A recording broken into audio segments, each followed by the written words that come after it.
The movie opens with a brief yet chilling sequence, giving us a glimpse into the dark world of the serial killer, Dushik. He is seen stalking the streets at night, creating an immediate sense of tension and foreboding. The camera work and thrilling background score set the tone for the thriller. The focus then shifts to Kyung Mi, the protagonist, who is a deaf woman working as a sign language counselor at a call center.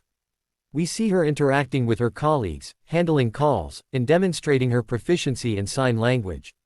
The film portrays her as a determined and independent individual, giving viewers an insight into her daily routine and the challenges she faces due to her disability. Kyung Mi lives with her mother, who is also deaf. Their relationship is portrayed through their warm interactions at home. Despite their disabilities, they led a relatively normal life, relying on each other for support and communication. This bond becomes a crucial element later in the movie. One evening, after finishing her shift at the call center, Kyung Mi decides to meet her mother. They plan to have dinner together, highlighting a sense of normalcy before the chaos ensues. While on their way home, Kyung Mi and her mother cross paths with So Young, a young woman who is in distress. So Young has just been attacked by Dushik and is desperately seeking help. This encounter sets off a chain of events that drive Kyung Mi accidentally witnessing Dushik stabbing So Young in a dark alley. The scene is intense and fast-paced, with Kyung Mi realizing the danger she is in. Her expression of shock and fear is palpable, even without spoken dialogue, showcasing the movie's effective use of visual storytelling. Dushik notices Kyung Mi and realizes she has seen too much.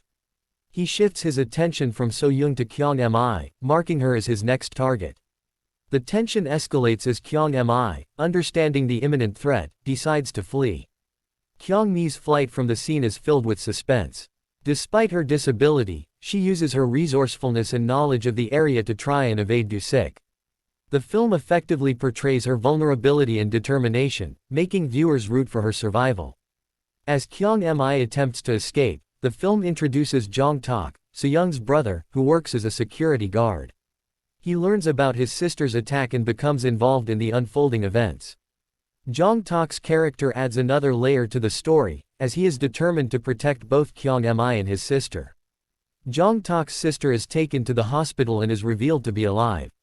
The next scene we are shown with Kyung Mi escaped from Dushik and ran into a street trying to make people understand that Dushik is trying to kill her.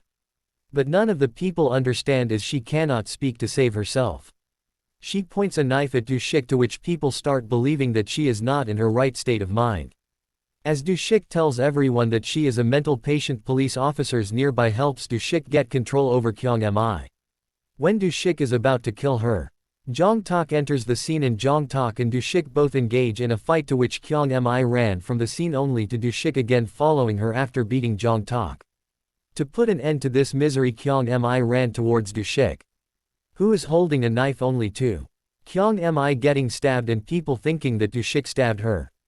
As she falls back and she shows her middle finger to Dushik, to which he tries to attack her but is shot down by nearby police officers. In the ending scene we are seen a beach scene where Kyung Mi and her mother are enjoying watching the waves and Jong Tak and his sister joins them. The film ends with those four moving on in their lives with a big smile on their faces.